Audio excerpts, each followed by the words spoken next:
नमस्कार, मेरा नाम है विकास कुमार। शाम के 6 बज चुके हैं। आपको पता ही है कि आज झारखंड के 15 जिलों की 43 सीटों पर वोटिंग हो गई है। कुछ लोग जो अभी भी कतार में लगे हैं, वो जब तक अपनी वोटिंग कर नहीं लेंगे तब तक ये प्रक्रिया चलेगी। झारखंड में दो चरणों में वोटिंग होनी थी। आज पहले चरण का मतदान पूरा हुआ है। 15 जिलों की 43 सीटों पे मतदान पूरा हो चुका है। 17 सीटें सामान्य है, 20 अनुसूचित जनजाति और 5 अनुसूचित जाति के लिए आरक्षित हैं। दूसरे चरण की जो वोटिंग है वो 38 सीटों के लिए होगी, 20 नवंबर को होगी। चुनाव परिणाम 23 नवंबर को आएंगे। महाराष्ट्र के साथ दोनों राज्यों के चुनाव परिणाम एक ही साथ आएंगे। पहले चरण की वोटिंग के बाद क्या माहौल है? और कई बार जब माहौल की बात होती है, चुनाव की बात होती है, राजनीति के की बात होती है, तो अक्सर पत्रकार जो दिल्ली में बैठे होते हैं वो गच्चा खा जाते हैं, क्योंकि जमीन से दूरी होती है। जहां वोटिंग हो रही है, जहां दिन प्रतिदिन स्थिति बदल रही है, वहां से दूरी होती है। तो इसी चीज को ठीक करने के लिए, दुरुस्त करने के लिए, और लोकमत हिंदी पे एक साफ तस्वीर, और कम से कम हम ये कह सकते हैं कि परिणाम जब आएगा तब आएगा, लेकिन उसके करीब की स्थिति आपके सामने रखने के लिए हमने अपने 3 मेहमानों को आज इस लाइव में आमंत्रित किया है। हमारे साथी मानवेंद्र जो ये लाइव चला रहे हैं, उनसे अनुरोध है कि हमारे मेहमानों को स्क्रीन पर लाएं। सबसे पहले हमारे साथी सुधीर पाल, जो कि रांची में रहते हैं, अगर मैं गलत नहीं हूं, झारखंड से तो हैं ही, लेखक हैं, पत्रकार हैं, किताबें लिख चुके हैं। और झारखंड में चूंकि एक बड़ा समूह आदिवासी समूह है, तो उनके मन मिजाज को समझने वाले, परखने वाले, उनके मुद्दों को जानने वाले सुधीर जी हैं। तो उनके लिहाज से उनसे समझेंगे। इसके अलावा दो हमारे साथी, मोहम्मद असगर खान, आप अभी वहां पे झारखंड में आउटलुक मैगजीन के साथ जुड़े हुए हैं, और बहुत बहुत शुक्रिया असगर कि आपने समय दिया एक संस्थान में होने के बाद। और तीसरे हमारे साथी हैं आनंद दत्ता। आनंद दत्ता, मेरे ख्याल से आनंद दत्ता इनका पूरा नाम है। पहले दिल्ली में थे, दिल्ली से ही पढ़ाई लिखाई की, लेकिन उसके बाद इन्होंने रांची को चुना अपनी पत्रकारिता के लिए। ये रांची वापस चले गए, और बहुत से पत्रकार ये नहीं कर पाते हैं। तो इन इन सभी मेहमानों के साथ अगले आधे घंटे तक इस लाइव में मेरी कोशिश होगी कि मैं आपके मार्फत, चूंकि आप हैं तो ये हैं, तो इनसे मैं समझूं झारखंड की स्थिति, झारखंड में पहले फेज की वोटिंग के बाद क्या स्थिति है वो, और ओवरऑल झारखंड का चुनाव कैसे बदल रहा है, उस पर बातचीत करेंगे। आनंद और असगर दो हमारे साथी ऐसे हैं जो फील्ड में होकर के आए हैं, जो झारखंड के अलग अलग इलाकों से घूम करके आए हैं, तो उनसे वस्तुतः स्थिति समझते हैं। शुरुआत करते हैं सुधीर पाल जी से। सुधीर जी, पहले फेज की वोटिंग आज हुई है, अभी दूसरे फेज की वोटिंग भी होनी बाकी है। क्या स्थिति है झारखंड में? चुनाव कैसे बदल रहा है? जहां तक दिल्ली से समझ में आ रहा है कि मामला तो घुसपैठ का बहुत गंभीरता से उठाया जा रहा है भारतीय जनता पार्टी की तरफ से। वहीं हेमंत सोरेन जो है वो अपनी योजनाओं को लेकर के सक्रिय हैं। महिलाओं के लिए जो उनकी योजना है उस पर वो जोर दे रहे हैं। झारखंड में महिलाओं की वोटिंग बहुत मायने रखेगी। क्या स्थिति है आज की तारीख में झारखंड में चुनाव की, सुधीर जी?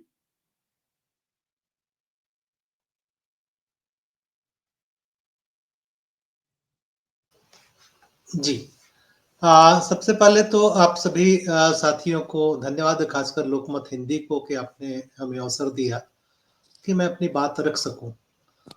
मुझे लगता है कि शायद एक सप्ताह पहले ये बात अगर होती तो मेरा जवाब कुछ और होता, लेकिन आज 13 नवंबर को जो पहले चरण का चुनाव हुआ, और संयोग से कल मैं कोल्हान घूम रहा था, और उसके साथ बाकी थोड़े इलाकों के इस सप्ताह मैंने घूमा, तो मोटे तौर पर जो मुझे समझ में आ रहा है कि जो 10-15 दिन पहले, महीने दिन पहले जो वन साइडेड गेम लग रहा था कि एनडीए कहीं नहीं है, तो ऐसी स्थिति आज की तारीख में नहीं है। एनडीए फाइट में है, और ये जो 43 सीटें हैं जिस पर आज चुनाव हुए हैं, इसको अगर 2005, 9, 14, 19 को देखें, तो सिर्फ 19 को छोड़कर बाकी हर चुनाव में लगभग 13-15 नंबर जो है, 13-15 सीटें जो है बीजेपी को आते रही है। दूसरी ओर जेएमएम को देखें तो जेएमएम 2019 में यहाँ से 17 सीटें जीत पाया है, और बाकी आप देखेंगे तो 6-5 इस ढंग का एवरेज, सिंगल डिजिट का एवरेज रहा है। तो मैं ये कह रहा हूं कि 2019 के चुनाव को अगर आप कोल्हान की दृष्टि से देखें तो बीजेपी शून्य पर रही कोल्हान में। लेकिन वोटिंग परसेंटेज के ख्याल से देखिए तो 2019 का आंकड़ा जो है तो लगभग 33% वोट है, यानी जेएमएम और कांग्रेस को मिला के जो वोट परसेंट है उसके साथ उनको मत मिले हैं। और इस चुनाव में 2019 वाले में जबकि आजसू गठबंधन में नहीं थी। तो ये 43 सीटों में मुझे लग रहा है कि ये वो सीटें हैं जिसमें 20 शेड्यूल ट्राइब्स के लिए रिजर्व हैं, 6 शेड्यूल कास्ट के लिए रिजर्व हैं। तो असल जो 2019 का परिणाम जिसकी बार बार हम लोग बात करते हैं, या लोकसभा चुनाव के दौरान भी आदिवासी क्षेत्रों में लगभग पूरी तरह साफ हो गई थी बीजेपी। लेकिन मेरा अनुमान है कि कोल्हान क्षेत्र में बीजेपी शून्य पर आउट इस बार नहीं होगी। तो एक ढंग से कहा जाए तो बीजेपी के लिए या एनडीए के लिए राहत है कि कोल्हान में कुछ अंक उनको मिलेंगे। ये 2 से 3 हो सकता और है। क्या इसकी वजह चंपई सोरेन का जेएमएम से हटना है?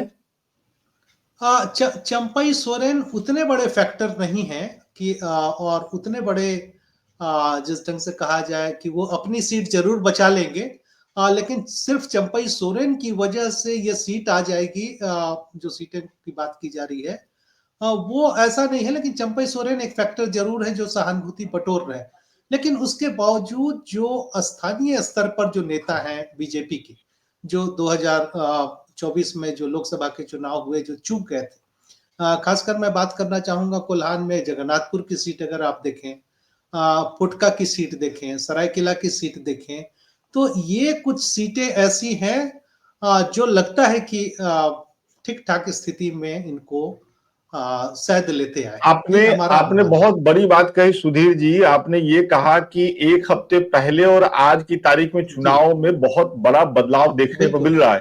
बिल्कुल। आनंद, आपसे जरा सा इस पे समझते हैं। जो आनंद, आपसे फिर बारी असगर आपकी आएगी आनंद के बाद, कि ये जो कह रहे हैं सुधीर जी, इससे सहमत हैं क्या आप लोग कि वाकई चुनाव बदल रहा है और इस कदर बदल रहा है कि एक हफ्ते पहले जहां ये कहा जा सकता था कि एनडीए सीन में नहीं है, वही एक हफ्ते के अंदर में एनडीए सीन में वापसी कर रही है और जेएमएम के लिए रास्ता जो मुश्किल लग रहा है? देखिए, इस बात से मतलब 100% तो नहीं, लेकिन काफ़ी हद तक मैं सहमत हूँ, क्योंकि ये जो सीन बदलने का जो चीज़ है, वो इलाका के हिसाब से, विधानसभा क्षेत्र के अनुसार से ऊपर-नीचे होती रहती है। तो यही बात चीज़ अब जब संथाल दूसरे फेज़ का इलेक्शन जब अब संथाल में चला जाएगा, तो यही जो जो चीज़ें पलटी हैं और ये जेएमएम के फ़ेवर में अब आगे संथाल वाले इलाके में होने जा रही है। ये जो आज जिन इलाकों में इलेक्शन हुआ उसमें एसटी इलाके तो थे ही, बाकी कई सारे इलाके ऐसे थे जो नॉन ट्राइबल इलाके हैं। वो हमेशा से बीजेपी के फेवर या बीजेपी के अलाई के पास रहे हैं। जो चाहे वो जीते या हारे, लेकिन वोट परसेंटेज का एक बड़ा मार्जिन उनके पास हमेशा से रहा है। तो लेकिन ये अगर थोड़ा-थोड़ा अगर सीट बाय सीट जाएँगे तो ये देखेंगे कि जहाँ थोड़ा बहुत लग रहा है कि बीजेपी को गेन हो रहा है या वो आगे बढ़ गई है, उन सीटों पर भी बहुत ही कड़ा मुकाबला है। जब आप कैमरा ऑफ करते हैं या मोबाइल मतलब ऑफ रिकॉर्ड बातचीत करते हैं उस सीट के कैंडिडेट से, तो आज के तारीख में या तो वो कैंडिडेट हो या उनके पार्टी के प्रमुख हो, वो भी ये किसी भी सीट को लेकर 100% दावा करने के लिए वो तैयार नहीं है। ये बात जरूर है कि पिछले 10 दिन में बीजेपी के लिए चीजें बदली हैं, लेकिन सवाल यह है कि क्या ये उतनी बदली है कि जिससे वो सत्ता में मतलब अपने दम खम के बूते या फिर पूर्ण बहुमत के साथ आ सकती है? इसकी संभावना मुझे कम लग रही है। कई सारे फील्ड में रिपोर्टर के साथ-साथ कई सारे जो सर्वे एजेंसियाँ वो भी घूम रही हैं, लेकिन जब मेरी बातचीत सभी पार्टी के लिए काम कर सर्वे एजेंसी से हो रही है, तो वो उनको तो ईमानदार राय देनी चाहिए अपनी पार्टी को जिसके लिए वो काम कर रहे हैं। तो वहाँ पर सब सबके फ़ेवर की ही बातचीत कह रहे हैं। तो जब अब ब 23 ये 20 तारीख की शाम को जब टीवी पे कोई नंबर अगर दिखाए, तो मेरे लिए उस पे यकीन करना तो मुश्किल होगा। इसी से लग रहा है कि चुनाव जो है कांटे की टक्कर है। सुधीर जी ने कहा कि चुनाव बहुत बदल गया है। आनंद अपने ओपनिंग रिमार्क में ये कह रहे हैं कि चुनाव बदला तो है, हालांकि बदलाव भी है और फेवर वाली सीटों की वजह से भी है, लेकिन बहुत कांटे की टक्कर है। असगर, आपको यहाँ चाहते हैं कि आप भी अपनी बात रखें, फिर हम लोग एक एक करके और सवाल लेंगे। लेकिन आपको क्या लग रहा है, सबसे पहले अगर मैं जिक्र करूं कि कैसा चुनाव हो रहा है झारखंड का?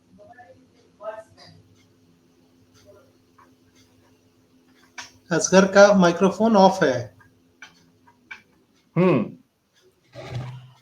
लोकसभा चुनाव और विधानसभा चुनाव में जो 5-6 महीने का फर्क है, उस दौरान बीजेपी ने बहुत मजबूती से वो जमीन पर दिखे हैं, चाहे वो हेमंत सोरेन की नीतियों को लेकर करके उन पर हमला करने की बात हो या फिर बांग्लादेशियों का मुद्दा उठाने की बात हो, तो इन सारे मुद्दों को उन्होंने उठाया है। और उसमें अगर सबसे बड़ा कोई चेहरा दिखा है तो वो हेमंता बिस्व शर्मा है, क्योंकि जिस तरह से लोकसभा चुनाव की 5 सीटें मतलब भाजपा यहाँ से हारी, उसके बाद एक बड़ा सेटबैक लगा भारतीय जनता पार्टी को कि आदिवासी जो है वो पूरी तरह से भारतीय जनता पार्टी से नाराज हैं।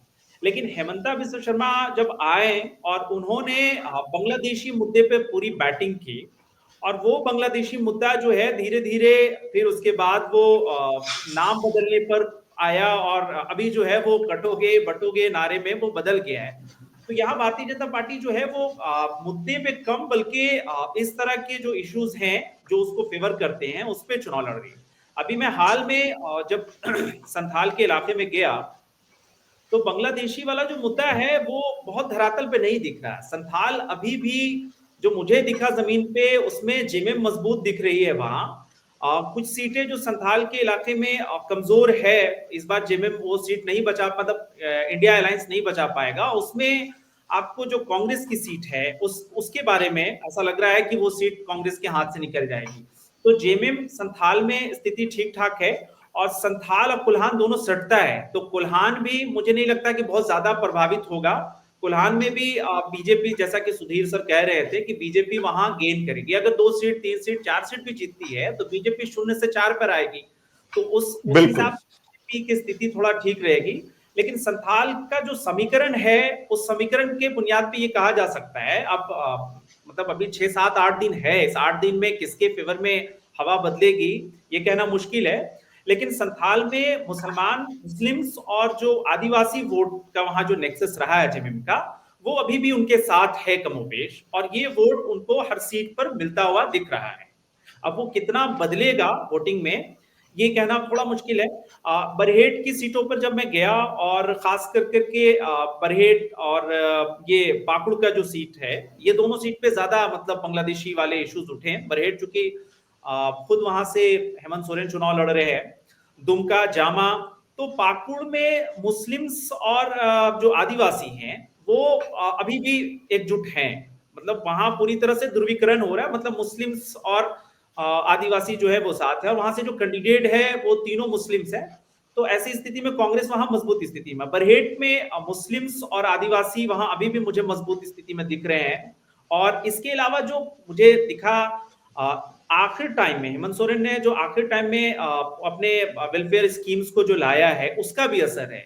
जब वोटरों से बात किया खास करके गांव में, तो उनका ये कहना है कि हमारे बिजली बिल माफ हो गए हैं।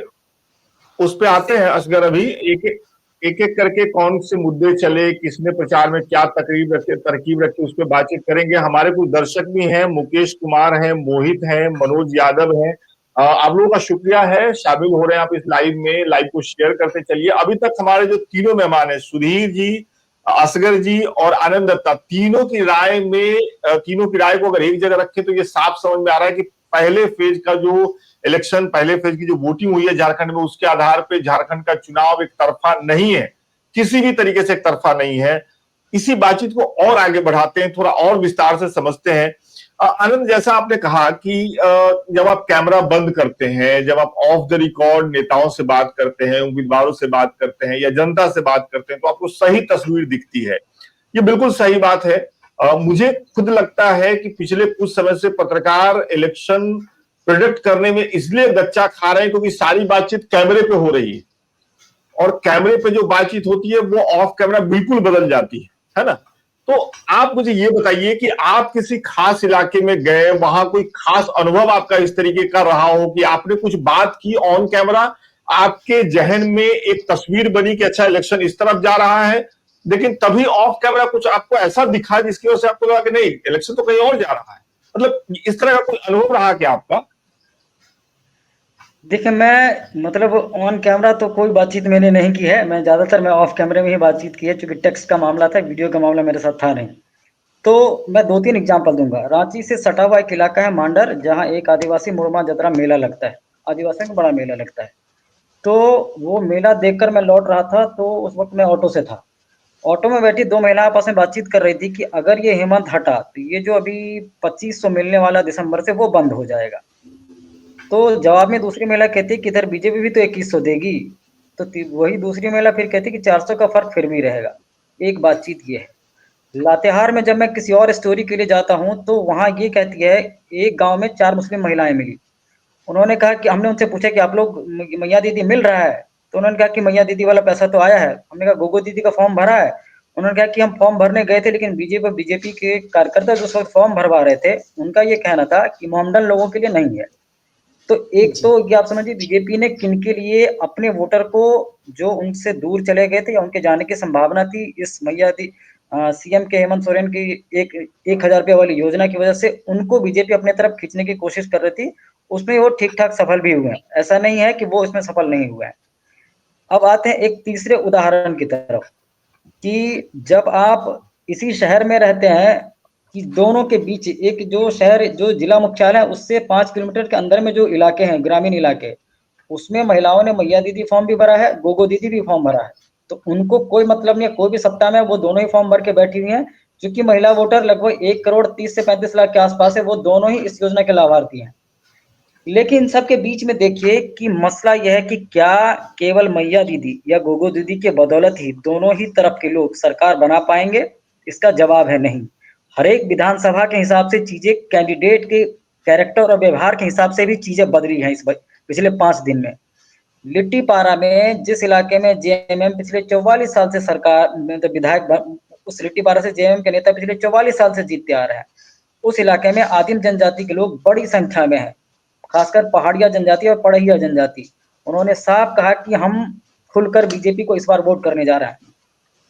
ये आदिम जनजाति है, जिनको माना जाता है कि जेएमएम के कोर वोटर हैं, आदिवासी हैं। तो रांची जैसे इलाके में, ठीक रांची से मतलब जिस जगह मैं रह रहा हूँ वहां से 3 किलोमीटर दूर एक इलाका है बूटी मोड़। बूटी मोड़ का वो इलाका हमेशा से बीजेपी के वोटर का इलाका माना जाता रहा है। लेकिन पिछले 4 साल में जो बारिश हुई है, हर बार उनके मोहल्ले में जो सड़क गई है, तो एक बड़ी आबादी वो कह रही कि इस बार मैं बीजेपी को वोट नहीं करने जा रहा हूँ। तो बहुत कैरेक्टर, मतलब कैंडिडेट का कैरेक्टर, उनके पर्सनल इशू, और जो एक मास में मतलब जो चल रही योजना है, तीनों को देखते हुए वोटर एक एट ए टाइम अलग अलग तरीके से डिसाइड कर रहा है कि आखिरी टाइमिंग अब किसको देना है। आनंद आपकी तरफ से। सुधीर जी, जरा मुझे ये समझाइए कि दिल्ली से देखने पे जो तस्वीर दिखती है कि जिस तरीके से असगर ने जिक्र भी किया कि असम के मुख्यमंत्री जब झारखंड की प्रभारी बनाए जाते हैं, आप शिवराज सिंह चौहान भी बनाए गए केंद्रीय मंत्री, लेकिन असम के मुख्यमंत्री ने जिस तरीके से कमान संभाली, असम के मुख्यमंत्री की अपनी एक छवि है, उस छवि को मुझे यहाँ बताने की जरूरत नहीं, वो दर्शक जानते हैं। हेमंत बिस्वा के वहां होने का, उनकी बातों का, और ये जो कटोगे तो बटोगे या बटोगे तो कटोगे वाले नारे का आदिवासियों के मन मिजाज पे बड़े पैमाने पे क्या असर पड़ रहा है? क्या वाकई आदिवासी इस बात से कन्विंस हो रहे हैं कि घुसपैठ हुई और घुसपैठ होने की वजह से उनकी सभ्यता संस्कृति को खतरे में डाला गया? क्या ये असर पड़ रहा है आदिवासियों पे इन नारों का? भारतीय जनता पार्टी जिस लाइन पे चुनाव को ले जाना चाह रही है, उसका फर्क आदिवासियों पे पड़ता दिखा क्या, दिख रहा है क्या? देखिए, मैं 2 तरीके से हेमंता बिस्वा शर्मा की भूमिका को देखता हूँ। पहला तो ये है कि हेमंता बिस्वा शर्मा ने बीजेपी या स्थानीय तौर पर या झारखंड बीजेपी में एक ढंग से कहा जाए तो बूस्ट करना। पहला काम तो उन्होंने ये किया कि जो एकदम डेमोरलाइज थे लोकसभा चुनाव के बाद, उसमें एक ढंग से नई ऊर्जा देने में वो कामयाब हुए अपनी टीम को, पहली बात। दूसरी, फर्स्ट डे से उन्होंने अपनी पिच को तैयार किया कि हमारी पिच यही रहेगी बांग्लादेश घुसपैठिए की, और उस पर उन्होंने जम की बैटिंग की। और बैटिंग के साथ साथ उन्होंने तमाम हथकंडे जो अपनाए जाने चाहिए उन्होंने अपनाए। अब जो समझदारी हमारी आपकी है कि ये बांग्लादेशी घुसपैठिए का मामला जो है वो आज का नहीं है, वो दशकों से है।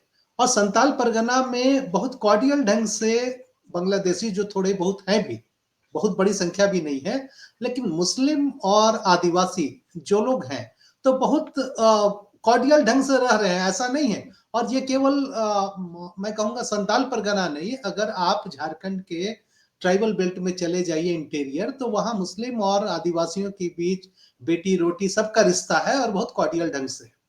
तो ये बहुत असर बांग्लादेशी इशू का पड़ेगा ऐसा कुछ नहीं है, क्योंकि संताल परगना की दिक्कत है कि आप जितनी भी चिल्ला लीजिए कि भाई बेटी जा रही है, रोटी जा रही है, जमीन जा रही है, ऐसा कुछ हो नहीं रहा है। वहां वो ऐसा कुछ नहीं हो रहा है स्थानीय स्तर पर कि जमीनें जा रही।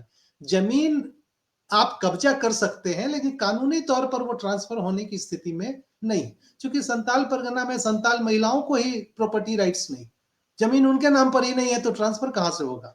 लेकिन ये है कि आप कब्जा कर सकते हैं, लेकिन ये भी मामले बहुत ज्यादा मुझे नहीं लगता है। लेकिन इसका बड़ा प्रभाव जो इनकी शायद रणनीति भी रही होगी कि इनका बड़ा प्रभाव जो ये पोलराइज्ड करना चाहते थे कि ये अदर देन शेड्यूल्ड इलाके या आदिवासी इलाकों के अलग हिस्सों में ये पोलराइज्ड करना चाहते थे, जहां अगड़े पिछड़ों की लड़ाई या सरना और ईसाई के बीच डिवीजन और अगड़े पिछड़ों को एक करना। इसलिए आप देखें कि कटेंगे तो बटेंगे, ये जो है या बटेंगे तो कटेंगे बात है जी। तो इनको पता है कि झारखंड के बड़े पॉकेट्स में, खासकर अभी का जो चुनाव हो रहा है उसमें कुर्मी वोटर डिवाइडेड है। कुर्मी वोटर जयराम महतो की वजह से डिवाइडेड है, जो एक बड़ा चंक वोटर हुआ करता था बीजेपी के लिए भी और जेएमएम के लिए भी। इस चुनाव में कुर्मी वोटर डिवाइडेड है। इनके पास अब बचा साहू या दूसरे ओबीसी के जो ग्रुप्स है, जो छोटे ग्रुप्स है, उनके लिए जरूरी है कि ये जब तक उनको हिंदुत्व की पैरामीटर पर नहीं लाएंगे तब तक इनको थोक में वोट नहीं मिलना। तो ये जितने ज्यादा बांग्लादेशी घुसपैठ तो इनका बहाना था, असल निशाना तो मुसलमान थे, ताकि उनकी बात को खड़ा करके ये लोगों को पोलराइज कर सके। तो इस मामले में हेमंत बिस्व शर्मा ने बड़ी भूमिका निभाई और पूरे के पूरे अगर आप देखें तो इलेक्शन का एजेंडा ही ये हो गया। इतना ही नहीं, कल के अगर यहाँ के स्थानीय अखबारों को देखें तो पूरे फ्रंट पेज पर जो विज्ञापन आया है उसमें इन्होंने 3 बातें कही। पहला इन्होंने कहा है कि जी हेलो, हाँ क्या बातें कही है प्लीज। हाँ, उस विज्ञापन में 3 मैसेज है। पहला मैसेज ये है कि बांग्लादेशी घुसपैठिए बचाओगे या आदिवासी बचाओगे। दूसरा उन्होंने कहा कि भ्रष्ट चाहिए या ईमानदार सरकार चाहिए। और तीसरा उन्होंने कहा बटेंगे तो कटेंगे, तो बटेंगे तो कटेंगे एकजुट। ये मैंने एग्जैक्ट लाइन ये नहीं है, लेकिन यही 3 बात उस विज्ञापन में रही।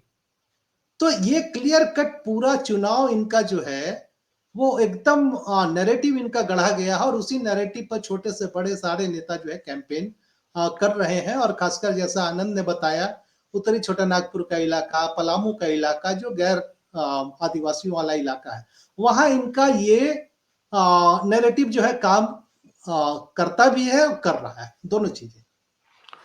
आनंद जरा मुझे ये बताइए कि जब हेमंत बिस्वा यहां से गए और वहां पे उन्होंने पार्टी के इलेक्शन की कमान संभाली, झारखंड में भी भारतीय जनता पार्टी के बड़े नेता हैं, प्रभावशाली नेता हैं। मेरे कुछ नेताओं से बात हो रही थी, वो इधर बासुकीनाथ की तरफ के थे, जिला लेवल के नेता थे।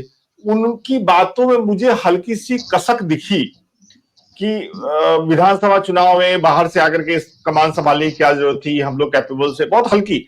आपने कुछ भारतीय जनता पार्टी के नेताओं से बातचीत की इस दौरान, कभी कुछ आपको भी लगा क्या कि भारतीय जनता पार्टी के जो स्थानीय नेता हैं क्या वो पूरी तरीके से हेमंत बिस्वा के इस तरीके से जो पार्टी के कैंपेन का चल रहा है उससे एलाइन है, या कहीं कोई मतभेद आपको दिखा क्या, या फिर पार्टी पूरी तरह से एलाइन होकर के इस लाइन पे चुनाव लड़ रही है? नंबर 1 सवाल।